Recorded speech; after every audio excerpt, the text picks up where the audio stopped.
Nos vamos en vivo hasta Bogotá, Colombia, para conversar con el periodista David Recio, con quien vamos a hablar precisamente sobre el nuevo presidente de Colombia, Gustavo Petro, quien se impuso en la segunda vuelta. David, muy buenas tardes, gracias por estar con nosotros en 24 horas mediodía. ¿Cómo describirías esta jornada electoral de segunda vuelta que se ha vivido ayer en Colombia? Hola Paco, ¿qué tal? Muy buenas tardes para ti y para todas las personas que nos están viendo. Pues sin duda, a pesar de que suene muy clichésudo, podemos hablar de una elección histórica en Colombia. Ya lo habías dicho tú anteriormente, es la primera vez que Colombia elige un presidente abiertamente de izquierda, un presidente que tiene un pasado como exguerrillero, militó en el M-19, recordemos, y es un presidente que sin lugar a dudas pues se hizo elegir con las banderas del cambio. Nosotros venimos en Colombia con un gobierno pues, de 20 años regido por el uribismo, los gobiernos en dos ocasiones de Álvaro Uribe, luego Juan Manuel Santos y ahora el actual presidente Iván Duque. Sin lugar a dudas, pues en los últimos años, sobre todo con el tema de la pandemia, pues el país vivió un estallido social muy fuerte en el cual se pudieron hacer aún más evidentes las desigualdades sociales que sufre Colombia, sobre todo las regiones apartadas del país. Y creo que pues, la votación y el mapa electoral que arrojó la elección de ayer pues, es fiel reflejo de este deseo de cambio que tienen muchos de los ciudadanos en el país. Ahora, David, la política colombiana se ha caracterizado por ser desde algún punto de vista bipartidista, por algún lugar, ¿no? Entre conservadores y liberales siempre se han disputado la presidencia colombiana durante décadas, es decir, casi toda la historia colombiana ha estado dominada por estos dos partidos. Esta ruptura en precisamente la elección de Gustavo Petro, que además ha tentado la presidencia en 3 oportunidades, ¿cómo va a cambiar el panorama social, político y económico del país a futuro? Pues ese es tal vez el mayor reto que tiene Gustavo Petro en los 4 años que se vienen en Colombia, justamente. Lo que tú dices, venimos de unos gobiernos que se podrían decir son bastante hegemónicos, donde los cambios no han sido muchos entre gobierno y gobierno. Ahora le toca la oportunidad a la izquierda en cabeza a Gustavo Petro y de Francia Márquez de demostrar que la izquierda no solamente se puede alejar de ese fantasma que nos han vendido en toda la región, pues con ejemplos como los de Nicaragua o Venezuela, sino que puede realmente generar un tejido social en el país, empezar a unir las regiones, conectar el campo con la ciudad, que es otra de las banderas que ha tenido pues, Gustavo Petro durante su elección, poder llevar tecnología y pues, saneamiento básico, cosas que a hoy siglo XXI parecen pues como tan esenciales. Tristemente en muchas regiones del país pues todavía no son una realidad y justamente creo que ese es el mayor reto que tiene Gustavo Petro, poderle cumplir a las más de 11 millones de personas que votaron por él y por Francia Márquez en ese deseo de poder pues conectar al país, como te decía, de llevar estas tecnologías y poder generar pues una unión en Colombia. Ahorita tenemos un país profundamente dividido, pues prueba de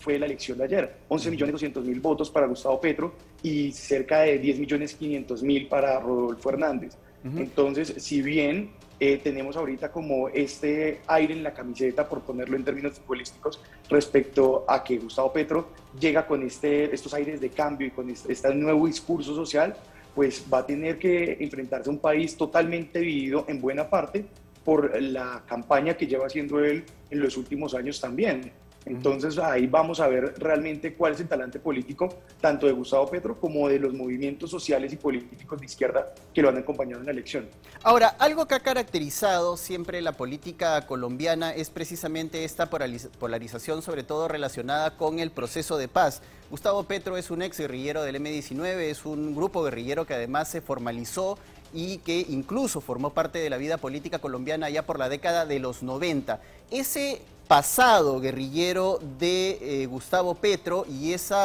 además su papel como alcalde de Bogotá ha generado una serie de inquietudes en quienes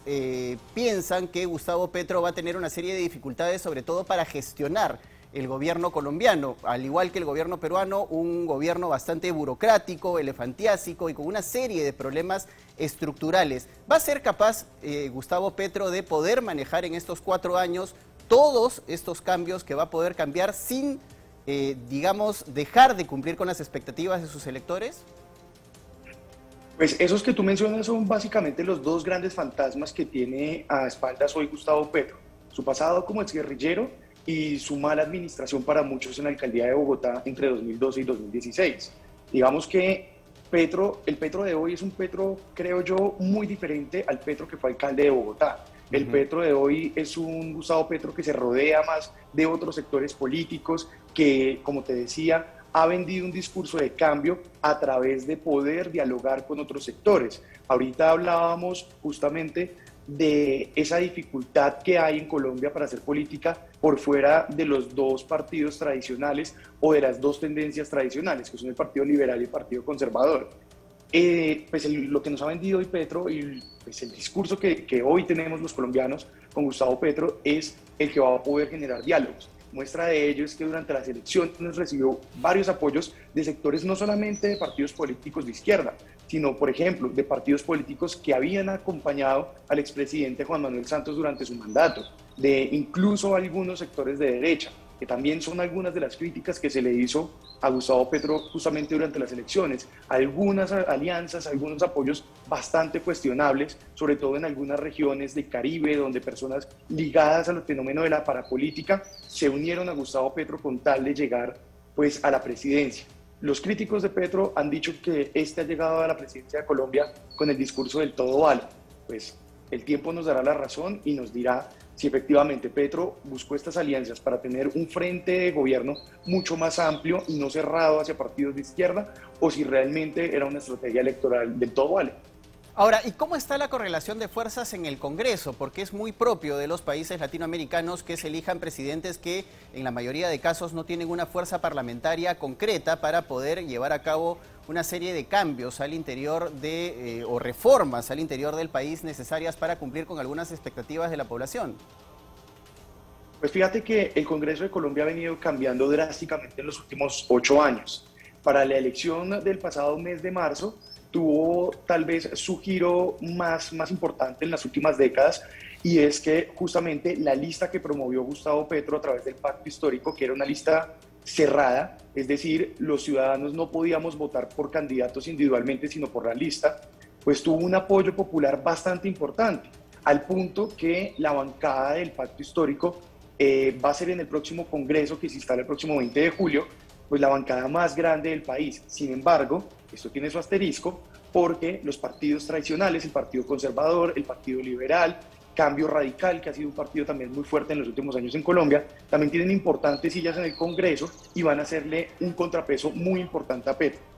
Las siguientes semanas, digamos, van a ser muy determinantes para poder ver estos partidos, sobre todo el partido de la U, Cambio Radical, estos partidos que te digo que habían apoyado en su momento al expresidente Juan Manuel Santos, pero que hoy están más cercanos a Iván Duque que a Gustavo Petro. Pues vamos a ver cómo se van a declarar para el próximo gobierno, si aliados, independientes o opositores. Ahí está la clave para saber cómo hacer el manejo pues, político de Petro en el Congreso durante los 4 años que le vienen. Ahora, finalmente, David, yo quería preguntarte con respecto a la actitud de los colombianos para asistir a votar este domingo en esta segunda vuelta. Tengo entendido que esta ha sido la elección en un país en donde las elecciones y las votaciones no son obligatorias, a diferencia del Perú, que ha tenido la mayor cantidad de asistencia de los últimos 30 años en Colombia. Eso es significativo porque además, de alguna manera, revela, a diferencia de otros países de la región, que no hay un hastío tan grande hacia su clase política como, por ejemplo, si existe en el Perú, como si ha existido en Argentina, Chile o algunos otros países de la región.